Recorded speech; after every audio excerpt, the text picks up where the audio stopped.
Hi, welcome to Richard Kubili YouTube channel, and for today's tutorial, I will be teaching you on how to add filters in work focus on iPhone X. But first, kindly subscribe to this channel and don't forget to hit the subscribe button and the bell to notify you for the new updates. And let's start. Using your iPhone X from your home screen, first go to Settings.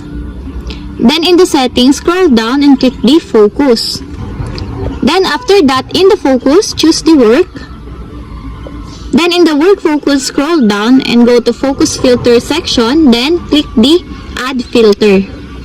Then after that, choose the applications that you want to be added on the filters. For example, you want to add the messages, then click the messages. Then after that, click the add. And your application is on the list. And that's it. We have successfully added filters in work focus on iPhone X. If you have a question, you can comment down below and don't forget to hit the subscribe button and the bell to notify you for the new updates. And thank you for watching!